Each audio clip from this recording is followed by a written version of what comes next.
आपण कितीही प्लॅन केला, कितीही ठरवलं, पण आईची इच्छा असेल तेव्हाच तिचं दर्शन घडतं. आणि यावेळी आईच्या इच्छेने आम्हाला तुळजापूरला जाण्याचा योग आला. तर शुक्रवारी रात्री 8:30ची स्लीपर बस होती. रात्रीचा प्रवास असल्यामुळे आरामात जाऊ, स्लीपर आहे ना. आणि हो, स्लीपर बस मध्ये झोपण्याचे जे काही प्लॅन्स असतात ना, ते फक्त प्लॅन्सच असतात. कधी बस हलते, कधी जाग येते, पण समहाऊ रात्रीचा प्रवास कंप्लीट केला. आणि दुसऱ्या दिवशी सकाळी साधारण 9:15ला आम्ही तुळजापूरला पोहोचलो. तिथे आधी तुळजापूर भक्त निवासात आमचा स्टे होता. मग तिथे जाऊन फ्रेश झालो, थोडी तयारी केली आणि साधारण 11 वाजता मंदिराकडे निघालो. भक्त निवासापासून मंदिर फक्त 5 मिनिटाच्या अंतरावर होतं. पण मंदिराजवळ गेल्यावर लक्षात आलं, श्रावण महिना सुरू असल्याने गर्दी म्हणजे विचारूच नका. आणि मंदिरात गेल्यावर दर्शनासाठी 3 वेगवेगळ्या लाईन्स होत्या. एक होती मुखदर्शनाची लाईन, एक धर्मदर्शनाची आणि एक 300 रुपये देऊन दर्शनाची. आता एवढ्या लांबून तुळजापूरला आलोय म्हटलं, आता फक्त मुखदर्शन करून जायचं नाही, 300 रुपये देऊन लवकर दर्शन घ्यायचा ऑप्शनही होता.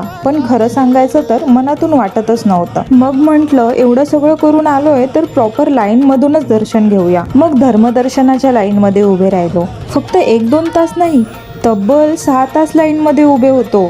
सुरुवातीला उत्साह होता, मग थोड्या वेळाने अजून किती आहे, पण फक्त आणि फक्त एकच विचार डोक्यात होता की आई आता तरी लवकर दर्शन दे. पण शेवटी साधारण संध्याकाळी 6:15च्या आसपास आम्हाला आईचे दर्शन घडले. आणि एवढा वेळ उभं राहिल्यानंतर जेव्हा आई तुळजाभवानीचं दर्शन झालं ना, तो मोमेंट खरंच वेगळाच होता. 6 तासांचा थकवा त्या दर्शनानंतर वरतीट वाटला. दर्शन झाल्यावर मंदिरात अजून थोडं फिरलो. तिथे छोटी छोटी मंदिरं होती, तिथेही दर्शन घेतलं. आणि या सगळ्यामध्ये गंमत म्हणजे काय माहितीये तुम्हाला, दिवसभर आम्ही काहीच जेवलो नव्हतो. पण एवढा वेळ लाईन मध्ये उभं राहून सुद्धा भूकच लागली नव्हती. कारण पूर्ण लक्ष आमचं एकाच गोष्टीकडे होतं, आईचं दर्शन कधी होणार.